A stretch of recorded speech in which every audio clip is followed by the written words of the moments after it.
আসসালামু আলাইকুম ওয়া রাহমাতুল্লাহ। সুধী দর্শক, দেশের প্রধান প্রধান জাতীয় দৈনিক পত্রিকাগুলো শিরোনামে উঠে আসা শীর্ষ সংবাদগুলো নিয়েই হাজির হলাম আপনাদের সামনে। আশা করি সাথেই থাকবেন।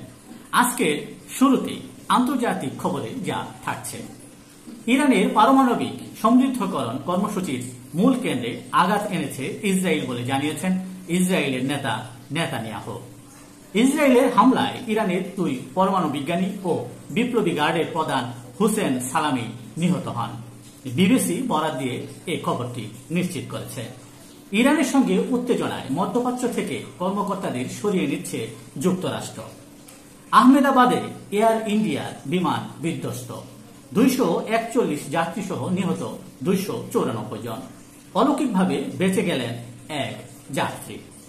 আহমেদাবাদের বিমান দুর্ঘটনায় ভারতীয় কর্তৃপক্ষকে যে কোনো ধরনের সাহায্য করতে চান মার্কিন প্রেসিডেন্ট ডোনাল্ড ট্রাম্প। যুক্তরাষ্ট্র জুড়ে বিক্ষোভ ছড়িয়ে পড়ছে। লস অ্যাঞ্জেলে কারফিউ প্রত্যাহার, মোতায়েন হচ্ছে মেরিন সেনা। ওয়াশিংটনের একাংশে কারফিউ ও জরুরি অবস্থা জারি। গাজা যুদ্ধ এখনই বন্ধ করা উচিত, নেতানিয়াহুকে ইসরায়েলি মন্ত্রীরা বলছিলেন। উত্তর কোরিয়া সীমান্তে লাউডস্পিকার বন্ধ করল দক্ষিণ কোরিয়ার সামরিক বাহিনী। উত্তর কোরিয়ার সাথে বিশ্বাস পুনর্গঠনের প্রয়াস হিসেবে এই উদ্যোগ নেয় দক্ষিণ কোরিয়ার সামরিক বাহিনী। ভারতের গুজরাটে 24 ঘন্টায় 2 শতাধিক করোনায় আক্রান্ত। রাজ্যটিতে আক্রান্তের মোট সংখ্যা 1281 জন।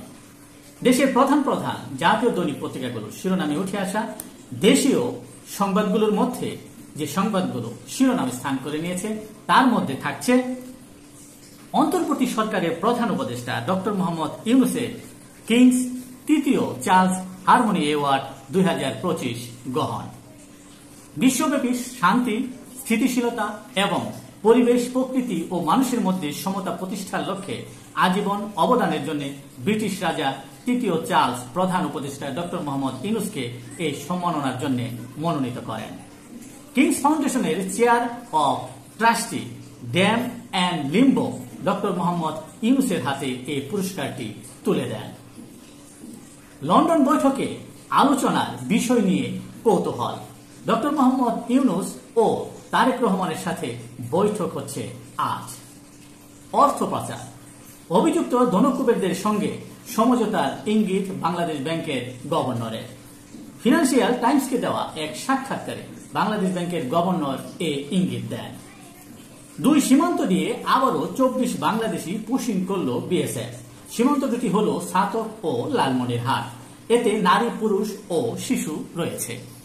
এই ছিল দেশের প্রধান প্রধান দৈনিক পত্রিকার শিরোনামে উঠে আসা শীর্ষ সংবাদ, যা নিয়ে এতক্ষণ আপনাদের মাঝে উপস্থিত ছিলাম। আশা করি আপনাদের ভালোই লেগেছে।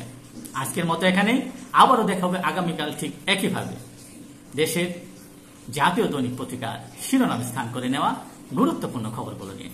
সে পর্যন্ত অবশ্যই আপনারা ভালো থাকবেন, সুস্থ থাকবেন। আসসালামু আলাইকুম ওয়া রাহমাতুল্লাহ।